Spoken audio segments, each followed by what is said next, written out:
इश्क वाला। अंश के मुंह से ये सुनते ही कि दादू उसे याद कर रहे हैं, साहित्य अपनी आंखें छोटी किए उसे देखता है और पूछता है, ये बात तो तुम मुझे फ़ोन पर भी बता सकते थे ना, और शायद मैं भी उसी घर में रहता हूँ। अंश खुद से बिल्कुल धीमी आवाज़ में कहता है, घर पर रहता हूँ कहाँ, रात को देर से आते हैं और सुबह मुर्गे के उठने से पहले ही चले जाते हैं, खड़ूस कहीं के। साहित्य उससे पूछता है, तुमने कुछ कहा क्या? तो इस पर अंश ना में सिर हिला देता है और कुछ काम है का बहाना बनाकर वहाँ से बाहर चला जाता है। और उसे जाता देख साहित्य अपना सिर हिला देता है और अपने काम में लग जाता है। वहीं जानवी जल्दी से बाहर आती है और खुद को काबू करने लग जाती है और कहती है, नहीं जानवी, तो ऐसे वीक नहीं पड़ सकती।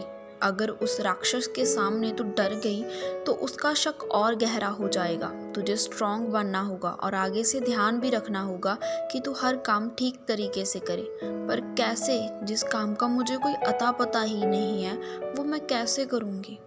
जानवी अभी खुद से बातें कर ही रही थी कि पीछे से कोई उसे आवाज़ देता है और उस आवाज़ को सुनते ही जानवी पलट कर देखती है तो उसके पीछे अंश खड़ा था। अंश मुस्कुराकर उसे देखता है और कहता है, हेलो मिस्टर। जानवी भी उसे हेलो बोलती है और कहती है, आप तो अंदर थे ना?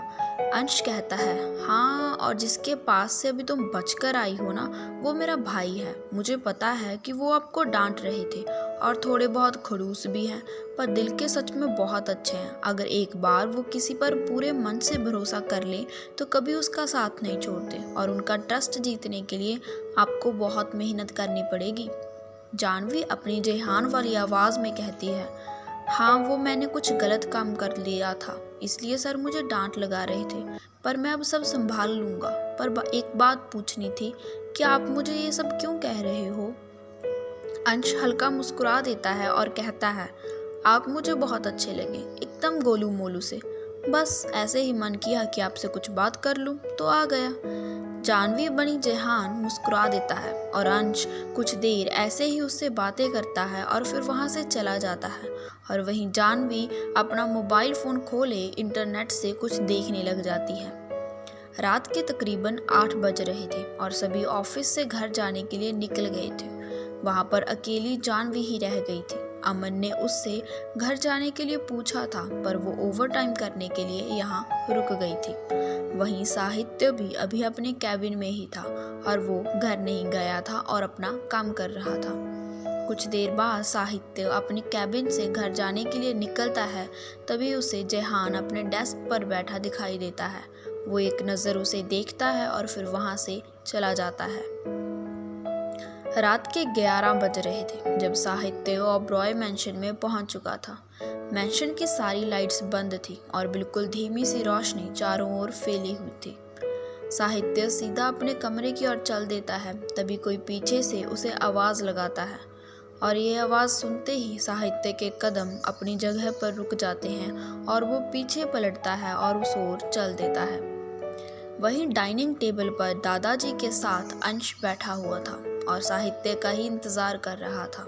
साहित्य चुपचाप वहाँ आता है और एक चेयर पर बैठ जाता है और टेबल पर कैंडल्स जल रही थी। तभी एक नौकरानी आकर उन तीनों को खाना सर्व करती है।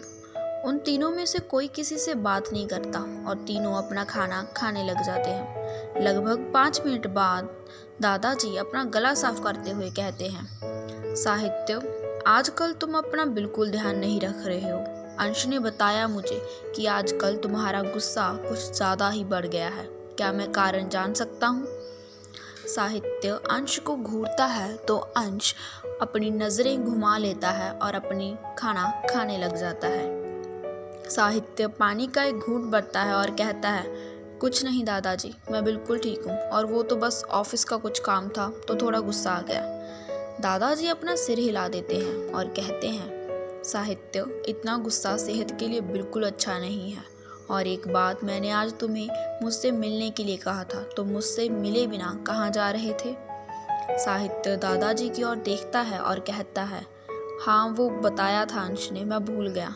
आप अब बता दीजिए कि मुझसे क्यों मिलना चाहते थे?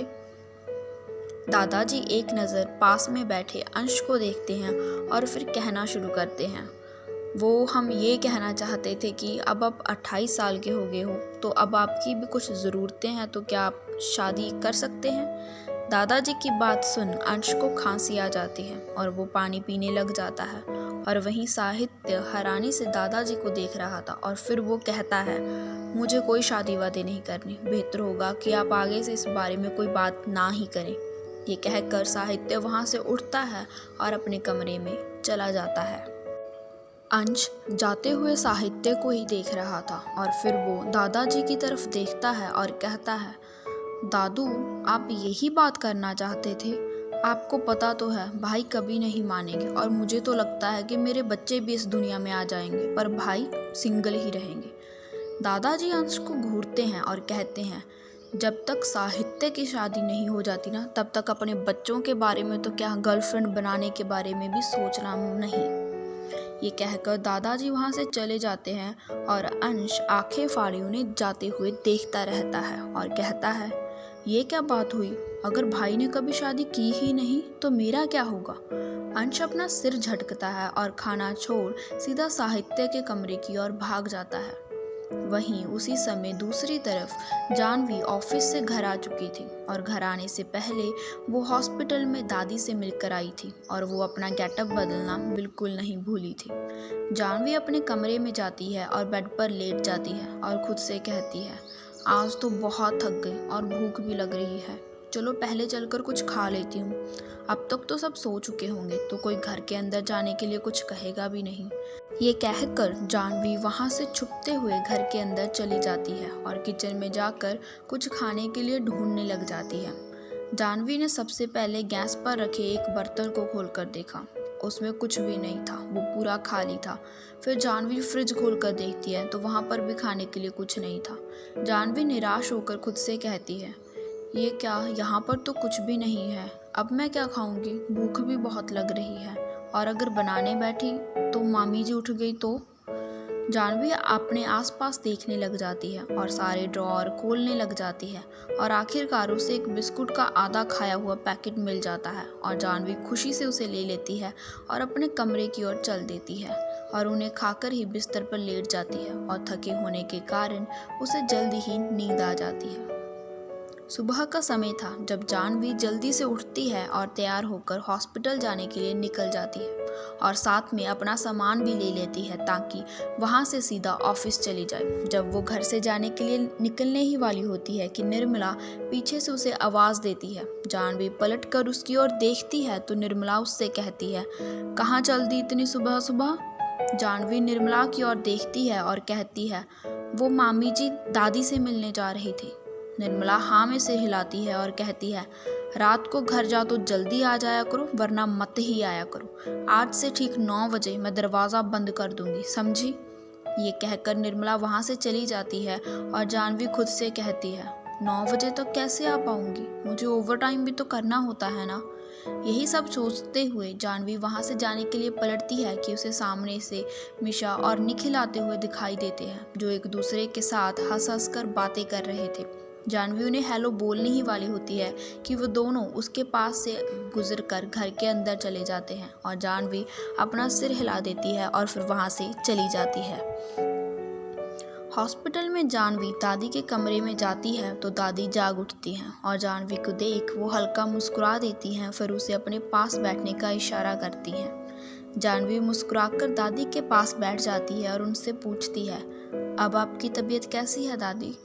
दादी हल्के से पलके झपकाते हुए कहती है, पहले से तो अब ठीक हूँ, पर मुझे एक बात बता दो गुड़िया। जानवी दादी की दवाइयाँ देखते हुए कहती है, पूछो। दादी उसे देखते हुए पूछती है, तू अस्पताल का खर्चा कैसे उठा रही है। जितना मैं तेरे मामा और मामी को जानती हूँ वो कभी भी इतना पैसा खर्च नहीं करेंगे।